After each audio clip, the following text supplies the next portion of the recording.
was opportunity here. Now we stand in this moment because of the development that has transpired. One of the highlights of the development on this property, aside from the sanctuary being built and the conference center next door and the banquet facility, is a family movie cineplex, 27,000 square feet, 8 cinemas. It was a $2 million build-out. It was a collaboration that was done between myself and my friend, Richard Phillips. We had already began to do the work, and it was with the passing of the latest legislation, with opportunity zone ideas lifted by and championed by our own junior senator, that we were able to sharpen our pencils and see a means by which to make the story of resurrection real, even in a movie theater that had been abandoned for 14 years. So we welcome you, and we thank you for being able to see this great meeting place story, this great story for the city of Columbia. It's a great American story, but all the glory, from our perspective, belongs to God. In 1870, that great preacher, Reverend Hiram Revel, was elected as the first African-American United States senator. Shortly after that, Blanche Bruce was elected. And then from there, that esteemed brother of the Alpha Phi Alpha Fraternity Incorporated, Edward Brooke, was elected as U.S. Senator. And it's often said that if we see farther because we're standing on the shoulders of giants. We have a senator here in our state, a junior senator, who is standing on the shoulders of giants, and we receive the benefit of him being able to see opportunities and to champion opportunities. Would you all help me to give a warm welcome to our junior senator, Senator Tim Scott.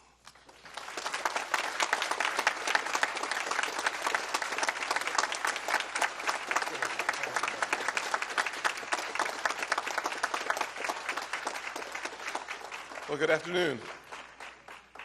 Thank you very much. Good afternoon. How's everyone doing out there? Okay, you guys look good. You look good. Particularly you, but you look really good over there. Yeah. Leslie Richardson, God bless you. Bishop Freeman, thank you so much for your investment of time and energy, but most importantly, your investment from a vision perspective. We were talking about it outside. The good book of Proverbs 29:18, it says, without a vision, people perish, or they cast off restraint. It is wonderful to stand here today in a place where a man with a vision surrendered himself and submitted himself to do great things alongside your lovely bride to make the community, I consider our community, better. Thank you for your leadership. Let's give him a hand, please.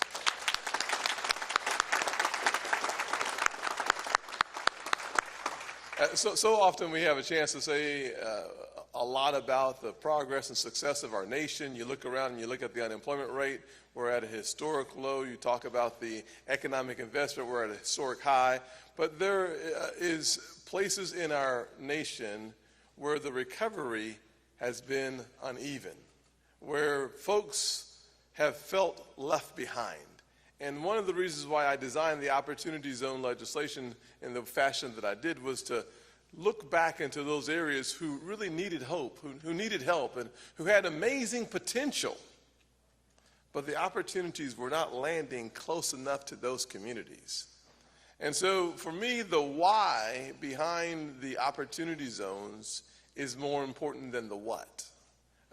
To get to where we want to go in life, sometimes we have to spend a few minutes taking a step back so that we can appreciate the why that motivates us to develop the legislation. And for me, as some have heard before, the why for me is as a kid growing up in a single-parent household, mired in poverty, stressed and distressed, feeling hopeless and adrift.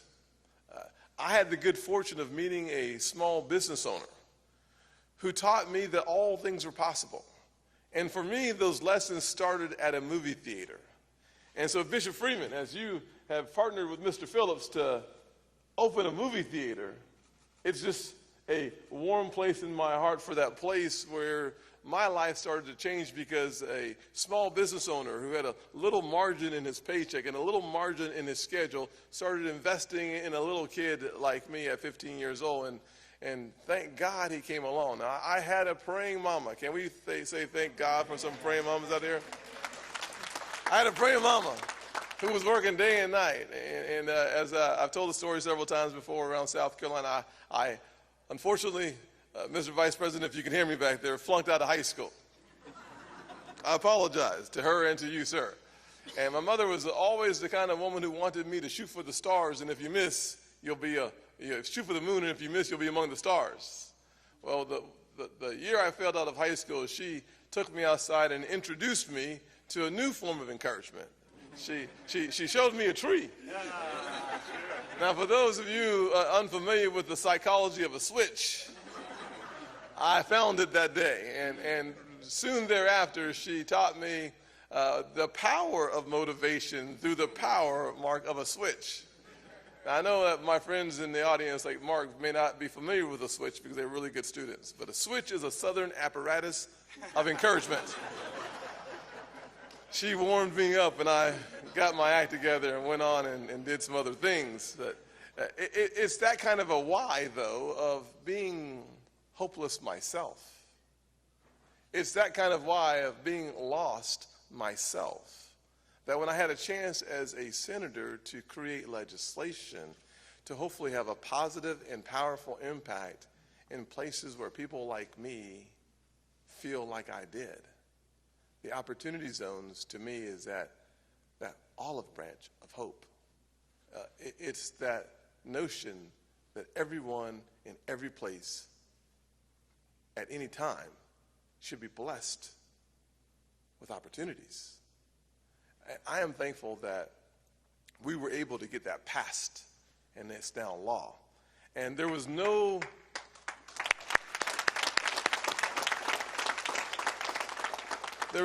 bigger champion for the Opportunity Zone legislation than my good friend, our nation's Vice President, Mike Pence.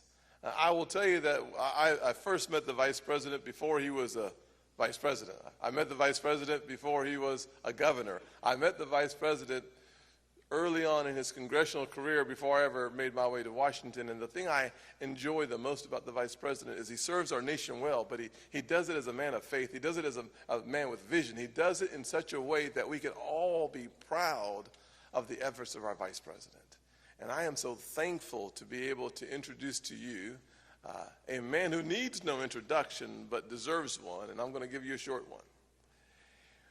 When you're a freshman member of Congress and you're trying to find the bathroom, me, and you run into someone who's willing to help you understand the ropes in Washington, but also understands and appreciates doing it with integrity and with character and with competence, and he becomes your friend, and then he rises to the level of being vice president, but he still remembers where he's from, who he loves, and why he serves, we are blessed. Next speaker, our Vice President. Please stand and welcome Mike Pence.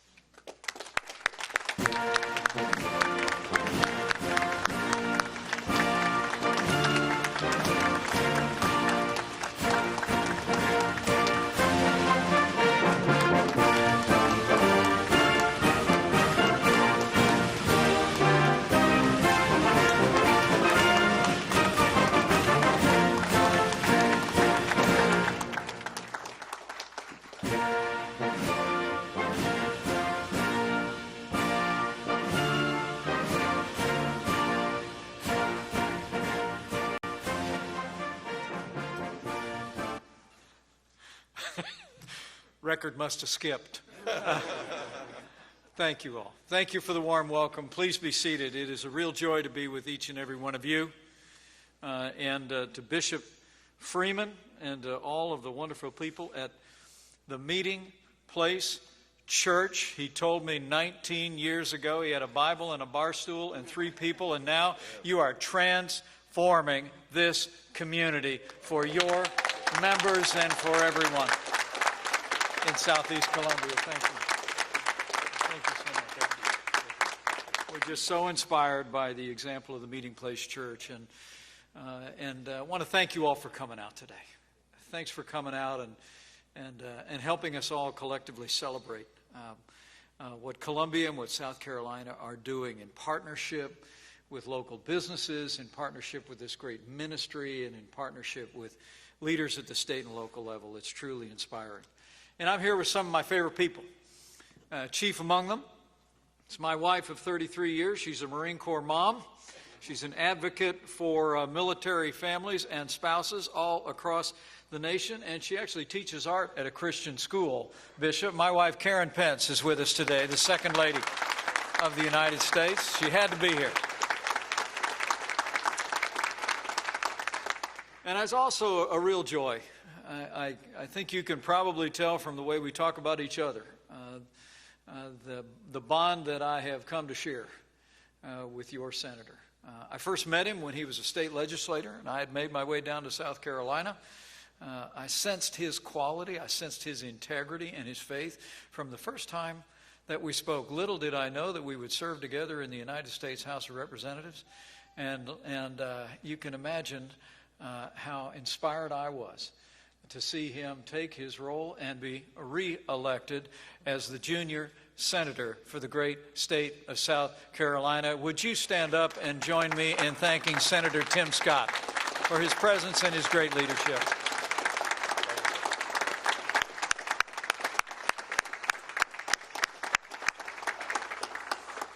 I can honestly say I was for Tim Scott before it was cool. And I hope you people in South Carolina know that his leadership inspires not only people all across this state, not only in Washington, D.C., but all across the nation. And we're all grateful for your support for him. And as I get started today, speaking of friends of mine, let me bring greetings from another friend of mine. Senator and I spoke to him on the way here, and he was excited to hear that we were coming to see one of the opportunity zones that he signed into law become a reality. I bring greetings from a great champion of opportunity for every American, the 45th President of the United States of America, President Donald Trump.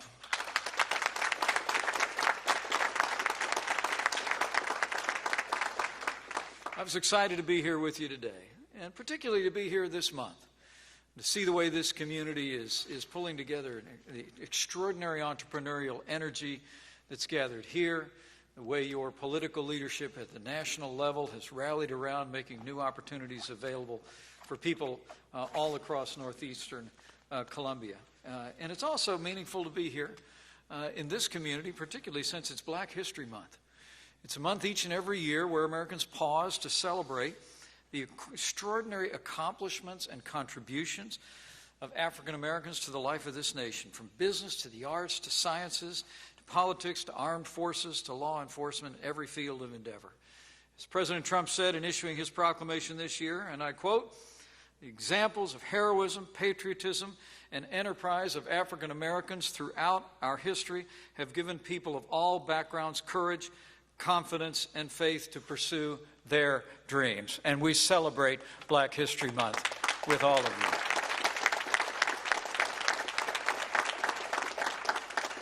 And in this time, it's incredibly exciting to be here. Not only, Bishop, to see the growth in this community, but to see a growing American economy. It's inspiring to think that since Election Day 2016, businesses large and small have created 5.3 million new jobs all across the United States. Wages are rising at a faster pace than any time in decades. They're growing fastest for blue-collar workers across the country. And in this rising economy, in just 2 years, nearly 5 million Americans have lifted themselves off food stamps. This economy is growing, and it's a result of the energy of our people and the policies we've advanced. And South Carolina is no exception to this boom. South Carolina has added nearly 80,000 jobs over the last 2 years, and South Carolina is now enjoying the lowest unemployment rate in the history of the great state of South Carolina. That is incredible to speak of. But as Senator Scott knows, and I expect many of you appreciate, it's been a result not of good timing, but it's been a result of good policies. From the outset of this administration under President Trump's leadership, with your Senator's strong support, we've been cutting taxes, rolling back regulation, unleashing American energy, negotiating better and fairer trade deals, opening up opportunities for American exports as never before. And in the midst of all of those reforms, we passed legislation that included what has come to be known as opportunity zones, that's expanding opportunities here in Northeast Columbia and all across America. And Senator Tim Scott was the champion of this transformational reform. It's true.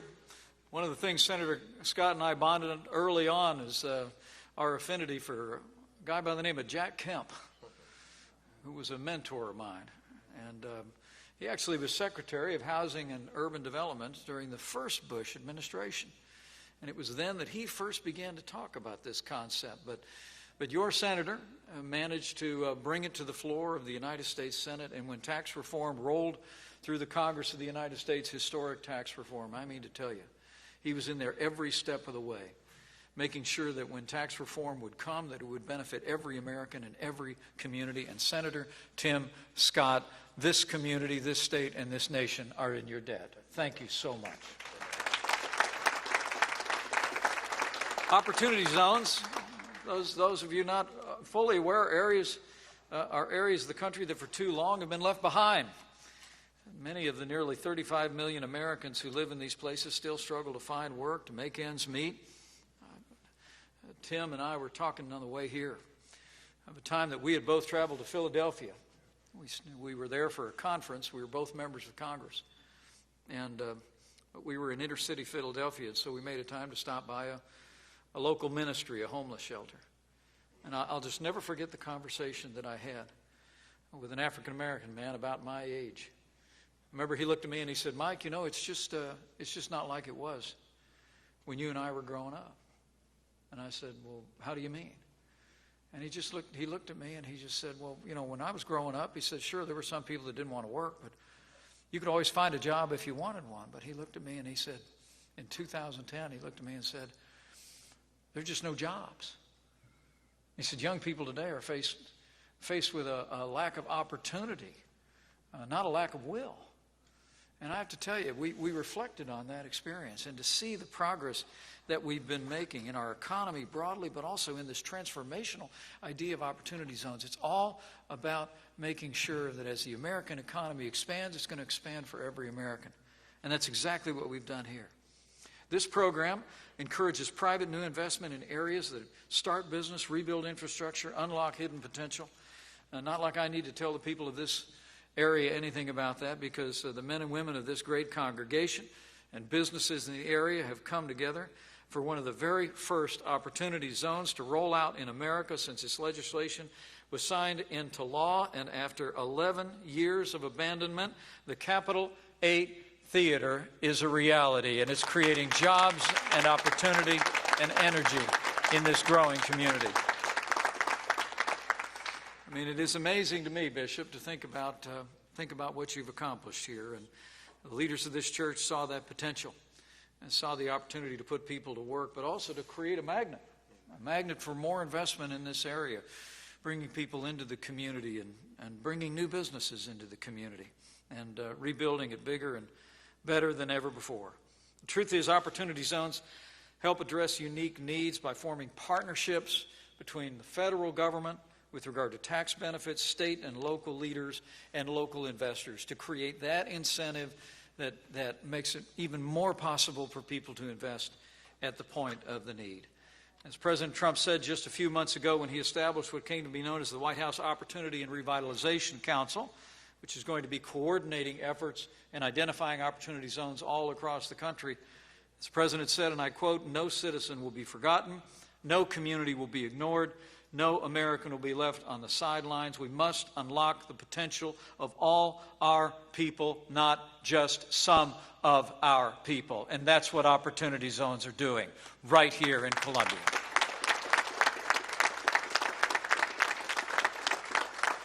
The generosity and the dedication, the ingenuity, the entrepreneurial spirit, not only of Bishop Freeman and this great congregation, but of the businesses that are represented here, is truly inspiring. You know, one of my wife Karen's favorite verses is that verse that speaks about how the Lord says he waits in heaven ready to pour out blessings on his people until you won't have room enough to take it all in. And I truly do believe, looking at what's happening here, looking at this spectacular facility and the banquet facility and the theaters that have come together, and looking at the businesses that are coming back to this region, that those blessings have just begun for Northeast Columbia.